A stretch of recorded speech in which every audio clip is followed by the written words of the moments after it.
Here now is Solutionaries. Hey everybody, I'm Lewis Bolden. You know, modern medicine is one of humanity's greatest achievements. We've been able to cure diseases, extend and save lives, and even stop global pandemics. But conventional medicine, like drugs and surgeries, don't always work or can come with painful side effects. That's why some people turn to alternative treatments. Today on Solutionaries, effective therapies that go beyond mainstream medicine. Let's start with the science of music and how it's being used as a tool to change the lives of children with intellectual and developmental disabilities.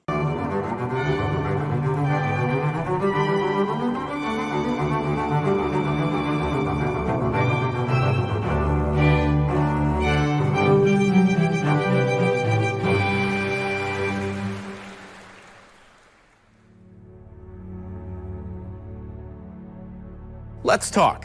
Let's talk about autism and Down syndrome and the brain and finding a way to make communicating easier. Is music the answer? Is it the key to helping a child break out of their shell, to blossoming? Maybe. Maybe part of the solution lies behind these walls at the North Florida School of Special Education. Ready to sing a little bit?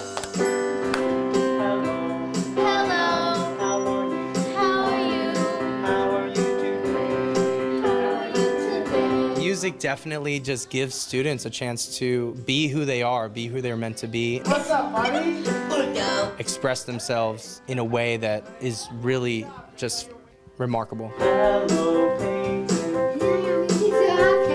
What does music do for the students here? Music, it really unlocks a different level to our students. To their social development, to their educational development. When you have a student that everyone has told you is nonverbal and is, oh, they're not gonna sing in your class. Ben, you ready? And then you sing hello to them. And they sing it back to you. And you see kind of this look of shock. Nice job, Benny boy, good work. On their teacher's face, and you go, yeah, that's what music does for students. How does music make you feel? Happy. How many instruments do you play? 6. 7. Seven. You tell Vic which ones you... Which ones? Piano. Piano. Ukulele, drums, guitar, violin, cello, and bass. St. John Vargas's life revolves around music. He started lessons at 8 years old and is thriving. Now at 23, he plays with a group all around the area.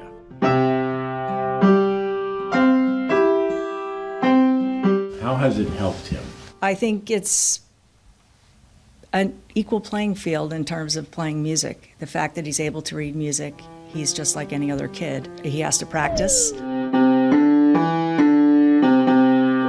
When he plays in the Jacksonville Symphony Youth Orchestra, he's just like any other student playing in the orchestra.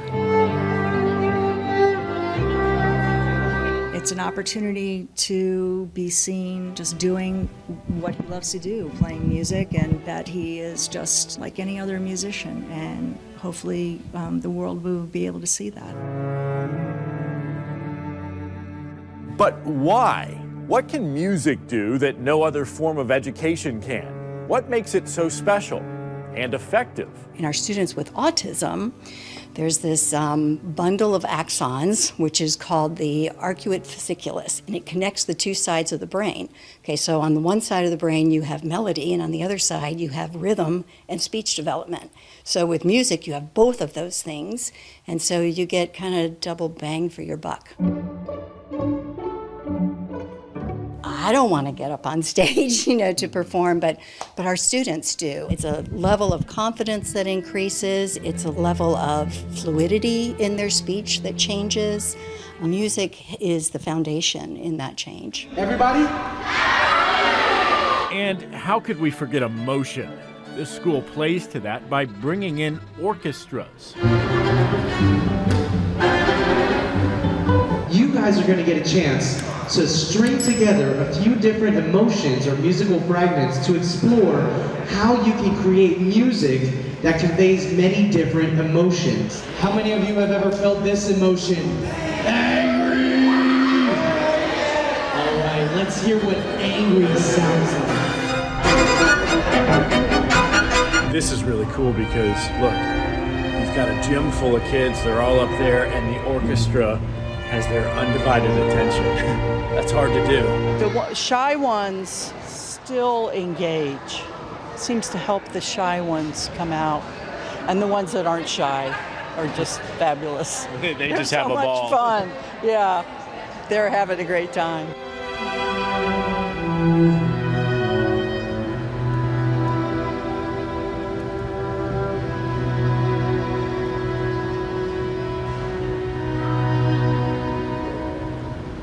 What does music do for the soul? What is it? I don't know how to put it into words. I feel like very calm, very excited, very happy and stuff. What were your emotions that you asked for? Happy, dramatic, and excited. How did I know you would pick dramatic? Why'd you choose this? Sometimes I feel happy, sometimes I feel dramatic, sometimes I feel excited to come here. We do 4. Oh, we can do 4. Is that too much? What do we want? What's the first one? Happy. Happy? Goofy. Goofy. Dramatic. Angry. We're going to end on angry.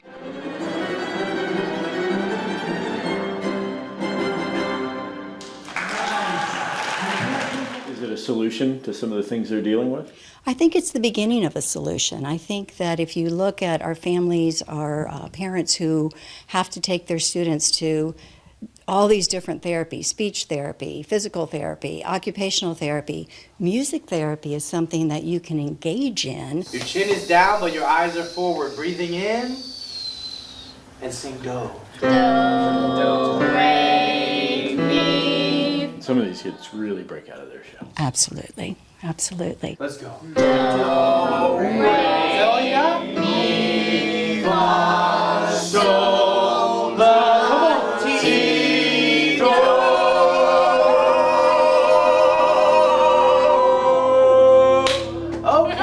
Okay, not too shabby. Still ahead on Solutionaries, treating diseases in ways we never knew were possible. So we've had stroke patients coming in wheelchairs and being able to walk with a cane. People regaining function of their limbs, people getting part of their speech back. And it's all about healing that tissue and growing new cells around it. Meet the Florida doctor treating patients with pressurized oxygen with surprising results. But first, healing the symptoms of PTSD by saddling up.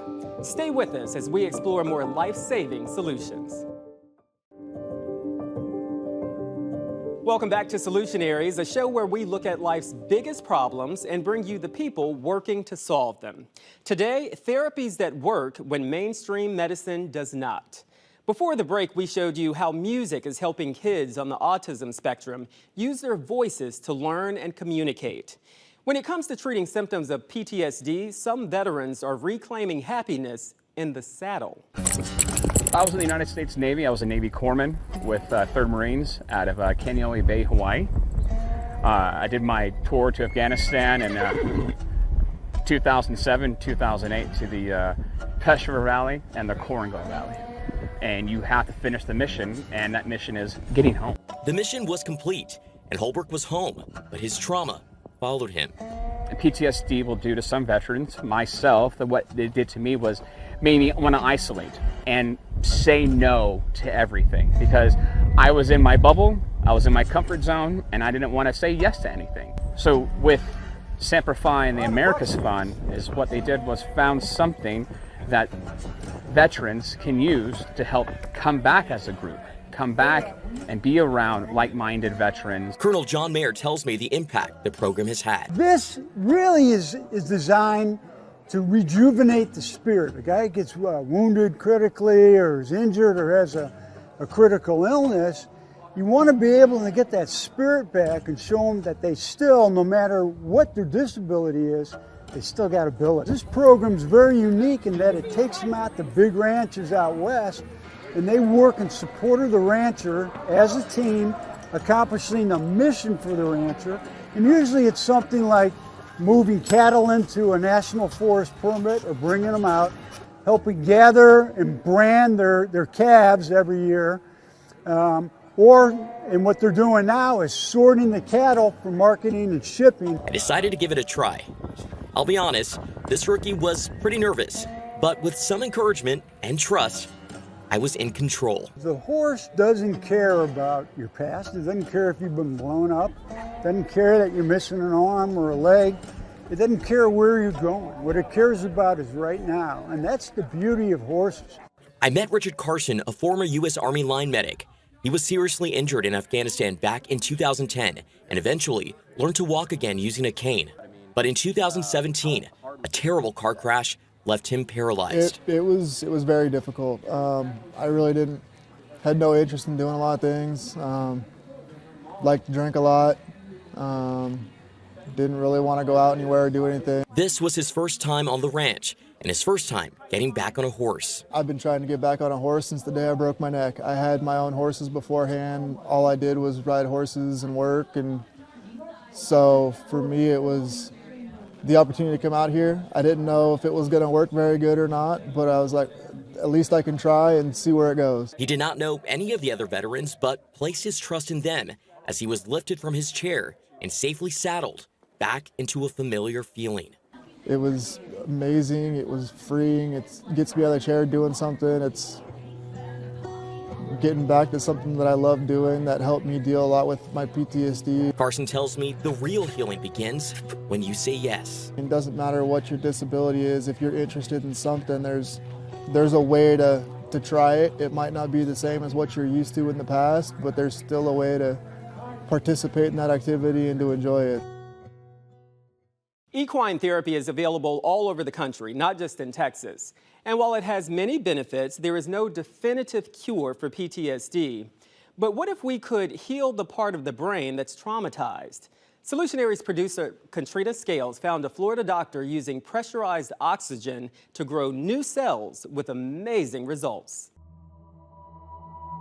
Imagine you're diving deep down into the ocean. You feel pressure building up in your ears, then you hear a pop, and your ears equalize. It's an essential skill for any scuba diver, or else they could get decompression sickness or the bends, a potentially deadly scenario. And there's only one way to treat it: hyperbaric oxygen. But it turns out this concentrated pressurized oxygen may have benefits that go far beyond curing divers and pilots from the bends. Clinical researchers have discovered just in the last few years that putting someone in a hyperbaric oxygen chamber can actually heal traumatic brain injuries by regrowing stem cells. In fact, it's now being used to treat things like skin infections, long COVID, and even post-traumatic stress disorder. Here's a veteran talking about how hyperbaric oxygen therapy changed her life. After 13 years of combat, I was told it was PMS. We moved to the villages and there was an ad in the paper one day for Aviv taking veterans. They had here said, look, it is in your head. And so it wasn't PMS. All the tools the doctors had couldn't fix this. All the pills that they gave me couldn't fix this. But oxygen under pressure did. It almost seemed too good to be true. So I found the doctor in the villages providing this therapy. His name is Dr. Mohammed El-Amir, or Dr. Mo. I'm one of the lead physicians here at the Aviv clinics here in Central Florida.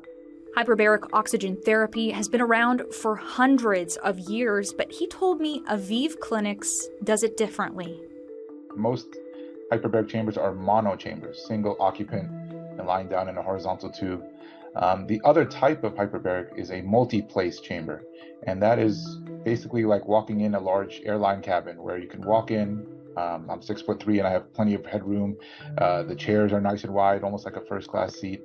And our multi-place chambers can hold up to 14 people inside each one, and we have 4 of those in our clinic. Yeah, it almost looks like you're sitting in like a waiting room at a doctor's office, but everyone just happens to be wearing masks. So explain to me, what does this pressurized oxygen do to the brain? What hyperbaric oxygen does is delivers 100% oxygen at a higher concentration to different parts of the brain. So when you go inside a hyperbaric chamber, you can now deliver oxygen more efficiently and at a higher amount to help heal those cells. What we also do specifically with our treatment is we fluctuate these oxygen levels.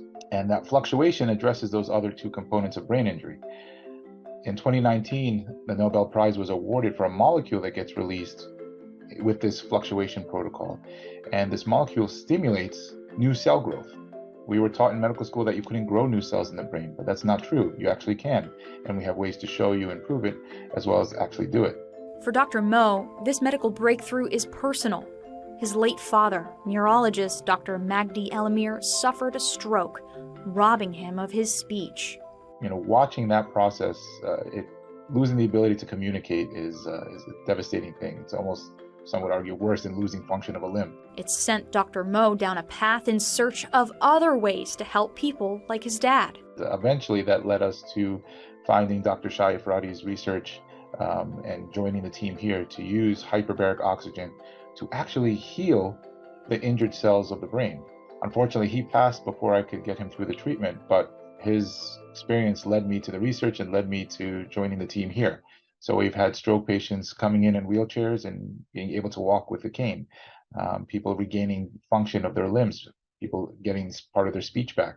And it's all about healing that tissue and growing new cells around it. So what does the research say about the effectiveness for treating PTSD? When we used to say PTSD, it was always just thought of as a psychological disease after trauma. But in fact, PTSD and trauma from anything, not just war, causes changes to the brain. There are different physiologic changes metabolically and structurally in the brain that happens as a result of that trauma. And that trauma doesn't have to be a physical blow to the head. It could be just witnessing something traumatic. And that over time changes the brain. And if you identify that injured tissue in the brain and you heal it, you are now treating the cause of somebody's PTSD. You're not just giving a medication for a symptom.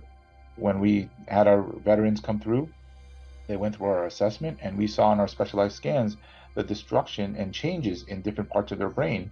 We got them through the hyperbaric treatment, healed that wound in the brain, and that led it to the improvement of their PTSD to the point where most of them no longer met the criteria for PTSD after they finished the program.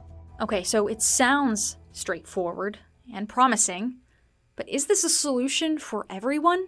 First, what are the limitations of hyperbaric oxygen therapy? Our assessment before somebody starts treatment is essential.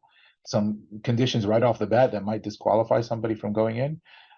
If you've had a collapsing of your lung, that can be a problem in a high pressure situation. There is a lot of research with cancer and using hyperbarics for cancer treatment, but right now, if you have an active solid tumor or solid cancer in your body, the last thing we want to do is grow new cells and new blood vessels into that cancer to help it grow. So that might prevent somebody from doing the treatment. One important thing, if you're a scuba diver, when you dive, you have to equalize and pop your ears. Well, you actually go for a dive whenever you go into a hyperbaric chamber.